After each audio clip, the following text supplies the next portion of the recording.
Hey everyone, welcome to the show, Handing the Shame Back. My name's Gloria Masters. I'm a survivor as well, and each week we bring you content from across the globe. The reason for that is there are so many of us out there who have survived child sexual abuse. So this is one safe place to come and share your story, or observe the stories that you hear and see so that you too can feel an affinity or community with other survivors like myself. So welcome to the show, everybody. As with all of the shows we present to you, this one is no different. There is a trigger warning, and there is a trigger warning for a reason. The content, of course, is child sexual abuse. So there has to be. But equally, I don't want you upset. I don't want you feeling triggered or anxious. If you start to feel any of those things, please stop watching. Go to the show notes below and you'll be directed to some resource and support. So in the meantime, I've got a wonderful guest for you. She's all the way from Manchester over in the United Kingdom. Her name's Ciara. She is a survivor of a serial predator and a serial rapist, and she's here to raise awareness. Welcome to the show, Ciara. Thank you. Thank you for having me on. Yeah, well, it's lovely to meet you, and I know we have a mutual friend in common over in the UK. So shout out to Matt Oakley, legend. Big shout out to Matt. Yeah. So Ciara, as I do with everyone, and just as much or as little as you're comfortable to share, are you able to tell us a bit about your experience of being a child and being unsafe, being sexually abused? Yeah, of course. So my child exploitation and abuse comes from with outside of my family. I know a lot of people get it with inside of the family. I'm one of 4 children. I'm originally from Ireland.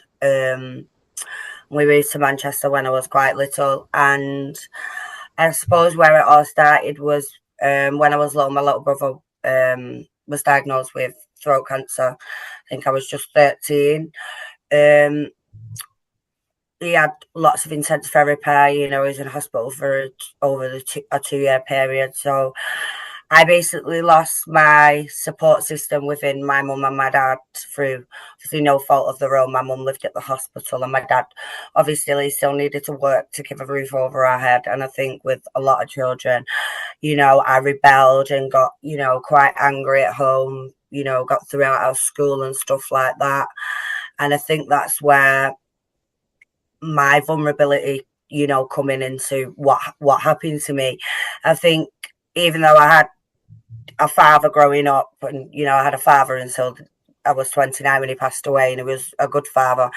I think I was looking for solace somewhere with my little brother being poorly. I mean, I was getting looked after by my 18-year-old sister, and then I had a 15-year-old brother. So it was very hard to find out who I actually was as a person. Like, obviously everyone's focused on my brother, and as it's rightly should be, but I think then you kind of left in the background to your own devices, so you're not really getting watched the way say I would if I had my parents at home. You start rebelling, and I'm skipping school and running away, and this was going on for quite a while. And then when I was 15, I was in my school uniform. I was near my friends, and I was waiting for a bus to go home, and this older man walks past, gives me a smile. I thought he was a bit older, but not, too much older, because, I'm in my school uniform. And like, he smiled and was like, "Hey, do you want to swap numbers?" And I was like, yeah, like, this is, an adult. I'm being shown attention. Like, at this point in my life, like, I'm pretty lost in the world. I mean, at 13 anyway, as a girl with hormones, and, you're transitioning in your life. And then on top of this big, life-changing event where, it's practically, is my little brother going to live? Is he going to die? I think it was, like, someone had noticed me and, was giving me attention. So yeah, I swapped numbers with him. He told me when he later on rang me, he told me that he was 21. I said he was 15. Obviously, asked me like what school I went to, because I went to school not far from him. And yeah, we just got like chatting, and I met him near his flat, and he invited me around to his flat, and it was quite easy. Oh, I'm not going to school. My mum and dad won't know, and like go round to his flat. And I think from like the first time we going round there, it was very much intense. Like I'd not really had that experience with boys, let alone a fully grown man, and you feel like I was in a bit too deep. But let's see where it goes. He's just kind of wants to look after me. But within a couple of days, the person that I've met had just completely vanished, and there was this horrible, horrible abusive man. I mean, I think it was 2-3 days after I met him, like he punched me in the face. I still have the scar to this day. I mean, I don't know. Till this day, I can't figure out what I did wrong. I mean, I don't know. Maybe I just breathed a bit loudly. I mean, we all know what these people are like.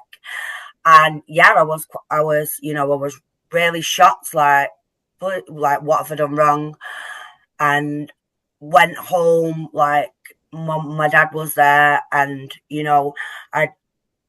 I just said like I'd been in a fight, because like obviously I was in that rebellion stage, and it was believed. And then this man, he's called Mark, he was texting me and ringing me saying, I'm so sorry, like I'm not normally like that, like give me another chance and a promise. And I was in a headspin, like, well, maybe he didn't mean it, maybe I did something wrong to upset him and make him mad. So yeah, I went to visit him the next day, and then it was pressuring me into like sex and sexual things. And it was kind of the case of like I detach and think, right, this is normal, this is what, because to me, I was in a relationship with him that was, it was my boyfriend, because that's what I was being told, and that's what I was telling myself.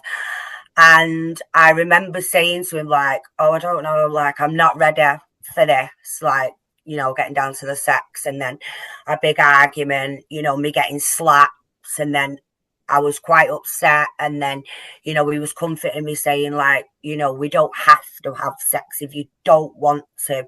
And then I kind of felt guilty, like, well, like I've come to his flat, like, is it like, am I giving misleading signs? So we eventually did. And I think automatically, like straight away, I was under his spell. He was very grown up, and I think at 13, in the circumstances that was going on in my house, I was forced to grow up quickly. Like I couldn't have them that sweet 13th and them teenage years. It was coming home, and my little brother would be rushed off into an ambulance, and didn't know what was going to happen. So I think I found a lot of solace in Mark, because obviously my little brother needed the comfort. So like I didn't feel like I could go and tell my parents, let alone my father, who was, he was a big Irishman, that this fully grown man had, hit me and basically pressured me into having sex, because I didn't want to upset and disappoint my dad. And I knew my dad he won't take it lying down. So then Can I just stop you? Yeah. So, Ciara, you're doing great, by the way. Thank you. It's some really important points. So just to clarify, at the beginning, you said you were 15 in your school uniform. Were you 13 when this happened?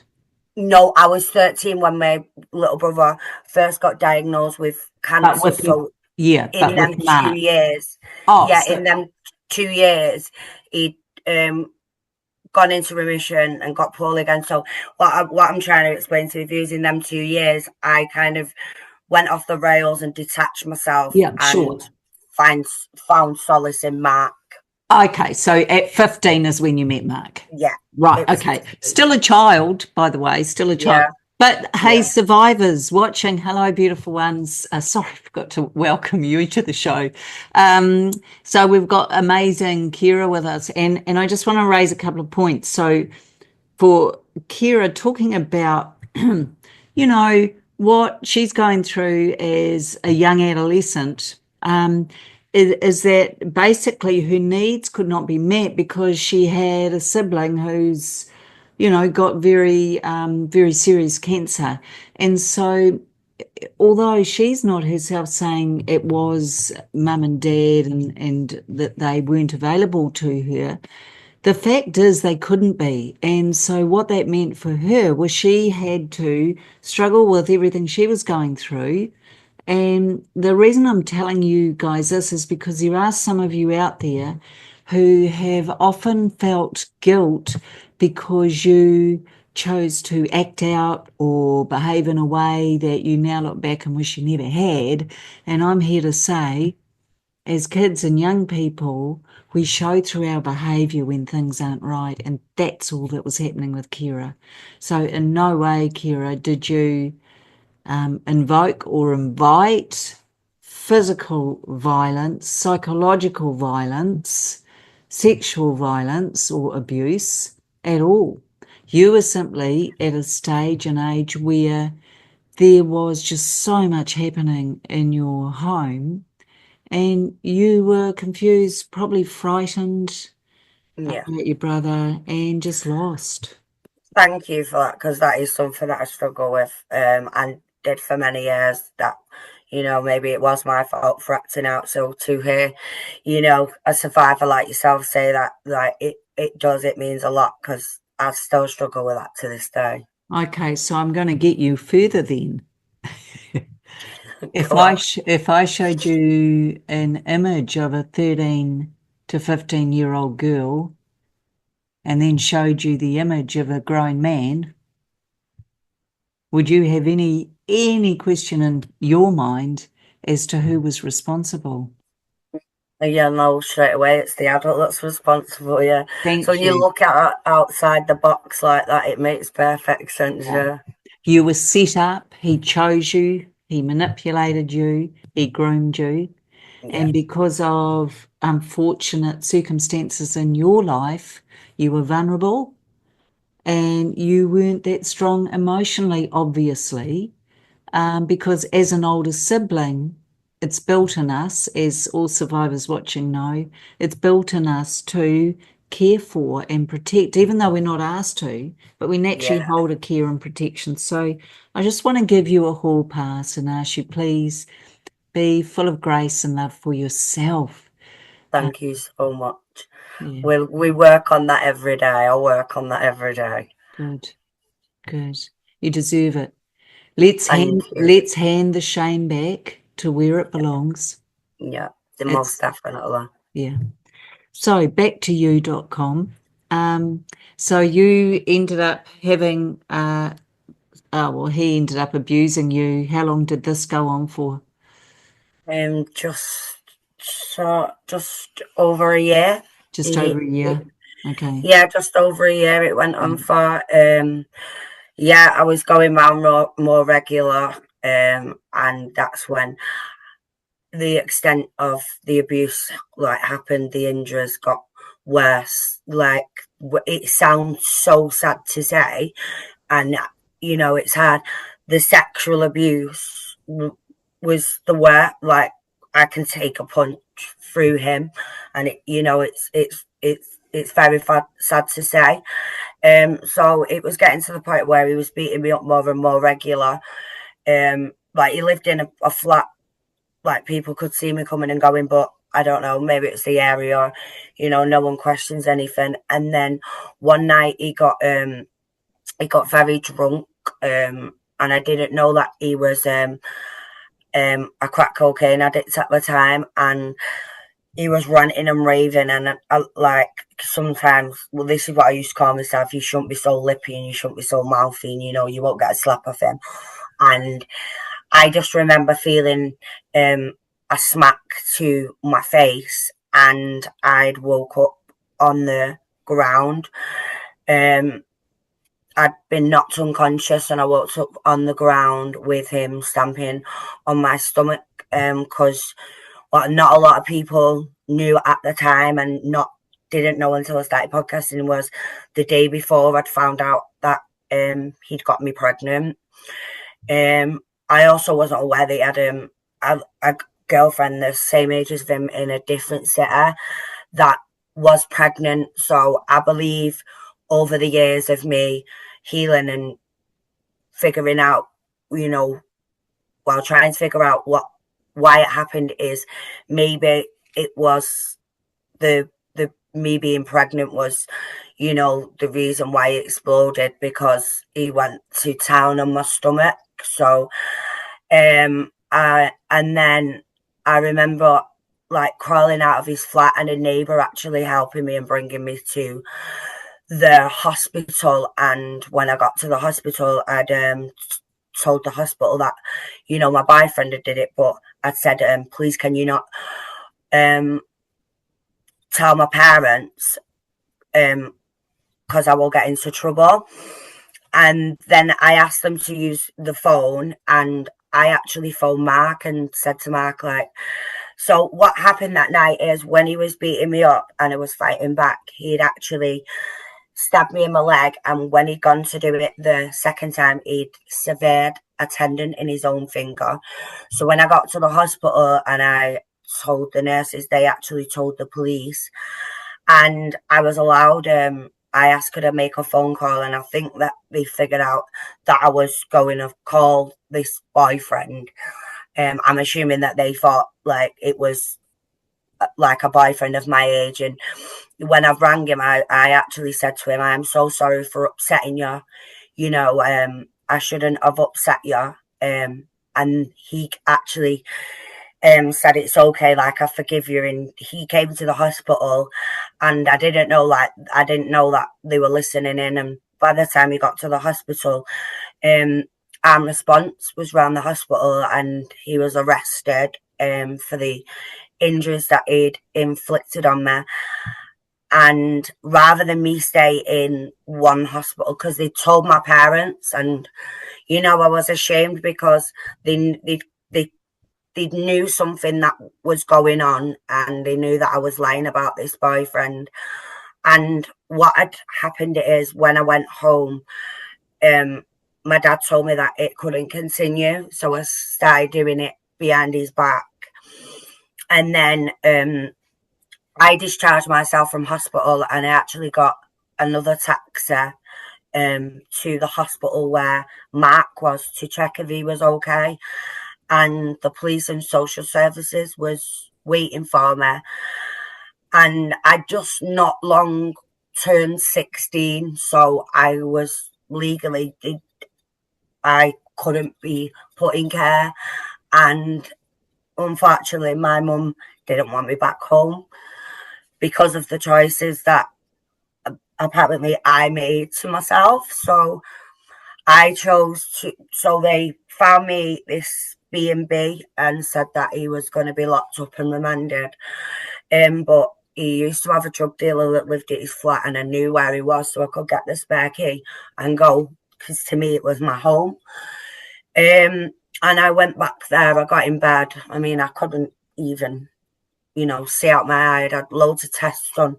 I'd lost the baby, and I had the key in the lock. They'd actually released him on conditional bail and didn't make me aware. So when he come in, I was over the moon to see him. Everything was forgotten. I was sorry for upsetting him, and I would never upset him again. And yeah, everything quietened down. I spoke to the police, because I didn't go back to the B&B place, and the police came to the flat and knew that I was at the flat, Mark's flat, sorry, but couldn't physically remove me, because by this time I was a legal age. And then 2 days later, it kicked off again with him. at one point, like, he cut my hair off by the crown, so like you couldn't even blend it in. I mean, I lost so much weight because he would he I didn't have no money and he wouldn't feed me. I wasn't allowed to bath. Like such humiliating and degrading things. And then he put a door over my head, and then it comes to my head one night. He threw me off a block of balcony flats. Wow. Yeah, and then so a lot of stuff went on. I went on to find out that I was told that I couldn't have children just before my 16th birthday because prior to him putting me in the hospital, I'd found out I had a sexually transmitted disease, and they found out that I'd been there for quite a while, so I'm assuming it was right at the beginning of me meeting him, and there was a lot of scar tissue damage done, and then to where I'd lost the baby, so I got told, that I might never be able to have children. Right. Yeah. Yeah, and then I think the beatings just, they carried on and they carried on. If like a lot of people have asked me through podcasting, I would rather take a punch than lie down and let somebody take my body away from me, something that, it's not theirs to take. I mean, I used to wake up in like the middle of the night and, this fully grown man would be having sex with me, and it like, so violently, and I'm asleep and I don't know how I'm in such a deep sleep, and I'm being made to convince that, that's what, couples do, like, but I don't know. And then I got the courage to get away from him. I started working with the child exploitation team in Manchester, where I think they opened my eyes. I wasn't his first victim. Normally his victims were children out of care homes. That's who he used to focus on. A lot of them he had put on the game, which is turned into a prostitute, which is what his plan was for me. I mean, he tried to get me addicted to crack cocaine, said if I could, I think that was why he, I was left without food and I couldn't bath, because if I couldn't pay my way, then I got basically nothing. And, I needed to go out and earn my keep by, sleeping with men. So I discovered a lot when I worked with the child exploitation team. But I think, as any survivor will know, it doesn't matter. I still didn't believe it. I still couldn't get out of this. I still, in my little childlike mind, I loved him like he was everything. He kept me safe, and he cared about me more than anyone else in the world. And it took me many, many, many, many years to realize that I was never loved by him. And I think that's what hurt me the most, because I used to, let him lie down and, take my body. I think the one thing that Mark's never liked is he could take my mind and my body, but he could never take my soul. He couldn't break my soul. So when he used to hit me, and, when he used to rape me, and he'd say, "You're mine," and I'd say, "I'm not yours. I'm not." And I was, I think that's why it took me a long time to forgive myself. And, it wasn't my fault. Like, it doesn't matter that he was defiant. I had every right to be, defiant. And then I was working with them. I eventually moved back home. He was remanded into Strangeways prison in Manchester. I give my police statements and stuff like that, and then out of the blue I got a phone call, and he'd been bailed from prison.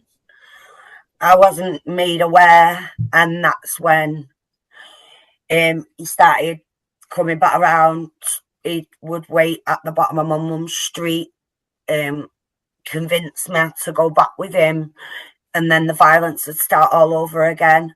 And I just walked around like one big bruise, like I didn't know who I was. I didn't recognise who I was. Nobody understood. Like, I grew up, and till this day, a lot of people, like when I started podcasting, people that should have protected me then still don't protect me now and say it's all for attention. Like, you was 15, you had your own mind, you knew what you was doing, and this is coming from the closest family members that you can have.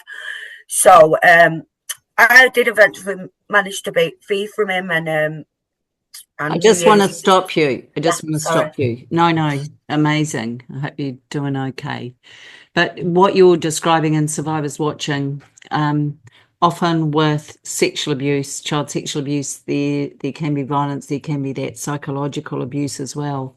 And, what Ciara's saying is that even recently, talking about what happened to her is really in the interest of the rest of us knowing, because this is how predators work. They groom, they manipulate, they have us think it's our fault.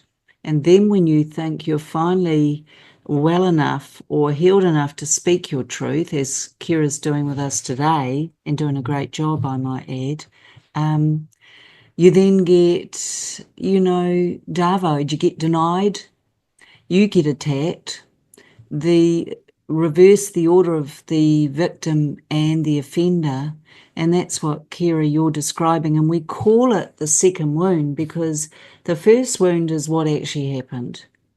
But the second wound is when those people closest to you, they can't accept this, so it's easier to blame you. So I just want you to know that across the globe, you have a survivor family now. And thank you very much. You were never wrong. You were a child. What happened to you was targeted. It was deliberate. He knew exactly what he was doing, and it was once you joined Child Exploitation Services that you could see more clearly. And so full credit to you. You hold your head high. So much. Thank you so much. Thank you. Yeah. So when I started working the police, I've eventually, did get away from him. But everywhere I went, he was there, stalking me, and he took jewelry that didn't belong to me. It was my nana's, and I needed the jewelry back. And I fell into the trap, and I said, right, I'm going to come round then. She promised me you'll give me the pawn ticket so I can give them to my dad and get the jewelry back. Yeah. So I took my friend with me, but she looked a lot younger than me. And as soon as I walked in with her, I seen his eyes like, here's my next one. She's mine. And I said to the girl, you need to listen to me. When we leave this flat, you need to run. You need to run and you need to leave. And she said, I can't leave here. I said, you have to. And he was getting drunk and he was dragging me down a main street in just off outside Manchester City Centre. Yeah. Like, the amount of people that will stand by and just watch another human being being beaten, let alone, someone as young as me, was unbelievable. And this night, I'd met my now current partner, and I just totally, I didn't want nothing. It was actually my current partner who pulled me aside and said, like, why are you with this guy? Like, this guy, he can't be around girls. Like, he's a sexual predator. He puts women on the game. Like, I've seen him in prison. He's not allowed to live with us on the wing. So I listened to that guy, and then we swapped numbers, and he said to me, look, I don't want anything from you. I just want to be your friend. If you need me, please, phone me. And within an hour, I'd had to ring him because Mark had started beating me up again outside this club. Again, no one had intervened and helped me. So my current partner now, who I've been with ever since then, came and got me. And we spent a few hours on the New Year's Eve together, you know, chatting. And then I said, like, I must get home. Like, my dad will be wondering where I am. And as I, you know, go to the bus stop, here comes Mark. And he absolutely started tearing strips out of me, like literally my hair. He was dragging me down the street, and I've never ever seen him so infuriated. The way he ripped my clothes off that night, and I have never ever been laid down, and it was unhumane. So I'm going to stop you there, because that I think that's what you've been through is hell, and look at you today. And that's the power and the strength in you and survivors everywhere. So I'm grateful to you. How now, of course, you're an adult now, you're a mum now, you're safe now. What are you, because clearly you're in this space, you are trying to raise awareness. Tell us about the work you're doing in this space. So I've been doing it for a couple of years now, and it basically, just like what you said, I want children to understand that it isn't their fault. Like, they're not liars. They are made to believe what they are being told. And, you know, I was called like a grass and a snitch off Mark for going to the police because he ended up getting 5.5 years in prison for what he did to me. But I want children to know that, you know, we're talking about sex offenders. Like, there is no grassing in sex offenders. Someone asked me the other day, if you could go back, what would you say to that girl? I'd hug her and I'd tell her it's not your fault. None of it was ever your fault. The only fault I ever had was putting my trust into another human being and, you know, believing that, you know, they had their best interest. I just want people to watch, you know, people like me, you, and all the wonderful viewers, you know, that you've got to, you know, get that strength and come forward, and not to be afraid that you're not going to be believed, because, you know, I believe you believe them, we all believe. And, you know, in some cases where, you know, it can go to the police, and, you know, you're scared that they're not going to believe you. Just know, even if you know, you do go forward, right, and by some reason that the justice system lets you down, just be proud of yourself that, you know, you've accepted this was wrong what happened to me, but I've spoke up. Like, I just want people to listen, like, and people like me and you will be their voice. Like, if they're too scared for now, we'll be their voice, you know, we'll help them. You know, people see my videos, they know at any point you can message me and I'll help you. It's just not your fault. Like, it's like what you said, like, we must forgive ourselves, because it wasn't us that, you know, it wasn't us that caused it. And unfortunately, it's us that will live with it for the rest of our lives, but it's how we choose to live with it. It can either make us or break us. And, you know, I'm for one that I won't be broken. Like, you know, we'll wear our scars, and we'll wear them with pride. We really will. And we'll go on to help our generations, like my son, because of what me and his dad have been through.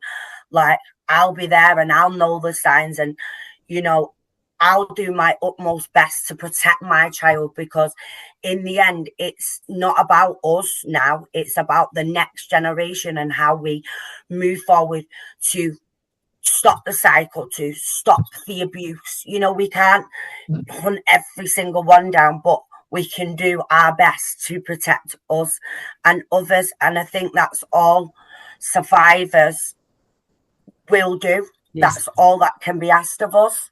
You know, and you know, I just want you to sit there and breathe this in, but it's just amazing what you're doing and sharing. What a warrior, what a rock star. You are incredible. What you have been through and the fact that you've turned it round for good.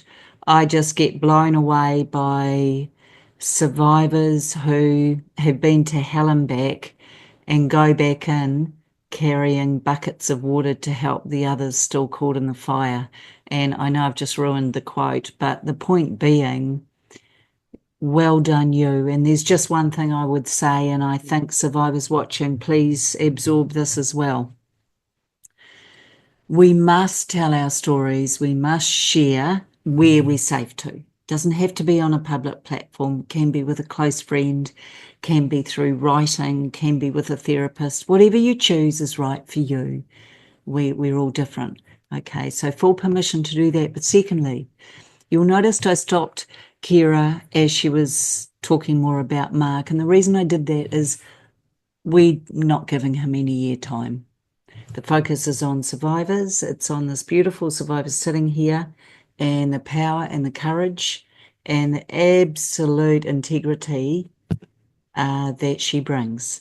And that is our focus. So yes, these predators, they don't deserve anything more from us, and we only use them to share a story, but we never give any more oxygen to them than is absolutely necessary, because the real story is in the 13 to 15-year-old that emerged to become this amazing survivor sitting in front of us all today. So, Ciara, take that on board. Survivors, you know what you have to do. Thank you so much. Right, and we've got about five minutes left, but I just wanted to ask you, what advice would you give to survivors perhaps who've been through similar, got into a situation where it's been really difficult for them to get out of, and as adults now discovering memories or thinking more about that, feeling full of regret or shame or owning what doesn't belong to them actually, what advice would you give to survivors? Be kind to yourself. You know, the whole grooming process and the whole, being sexually abused, that doesn't happen overnight. That takes time. So for you to heal from that is going to take a lot more time, but you will get there. Find your safe space, find your safe person who you trust to offload all of that, crying so there's no more tears, and find someone that won't judge you, because you shouldn't be judged. You just need to be kind to yourself. I still get nightmares, and as horrific they are, that's okay. That's okay. But like, I truly believe that them nightmares are there for a reason, to remind me, look, that's all it is. It's just a nightmare now. It's that's a past life. We move. It doesn't matter how many times you get knocked down. We're called survivors for a reason, because we keep getting back up and we keep fighting past. It doesn't matter if you want to have an off day and close your door and scream and cry. You're allowed. Just be kind to yourself. I love that, and I think that's something that's often missing, because we're hard on ourselves because we had to survive this and carry on with life, and because we were children, we were conditioned to behave and do what we're told, really, which is kind of what happened. Course. So, Ciara, any kind of last words or thoughts from you before we close out today? I just hope, like, if there's a person watching it and that they haven't come forward through fear or shame or judgment, just I'm not gonna lie, I never lie on podcasts. It will be one of the hardest things you've had to do, but the good outweighs the bad. Like, even just releasing that, telling someone it will make so much difference. So if one person just gets that off, just hearing me speaking, then that's what we need to keep doing. We were silenced. I was silenced. I'm sure many of you were silenced, and I've always said it on the podcast. I've got very much of a big mouth, and I will keep, for all the years I was silenced, now I'm just going to be louder and louder and louder. And so should we all. We all should keep shouting and shouting and shouting until we're listened to. 100%. I love that. Please stay right there. So, audience, wow, what an amazing guest we had today, and I'm very grateful to Ciara because she's brought up so many things that are important for us to be aware of and talk about and take on board. And I love the fact that she is talking about self-love, because often that became unavailable to us simply because how could we love ourselves when we weren't being loved? So thank you to Ciara. So as I close out with you today, fabulous ones, as always, I see you, I stand beside you, and I believe you.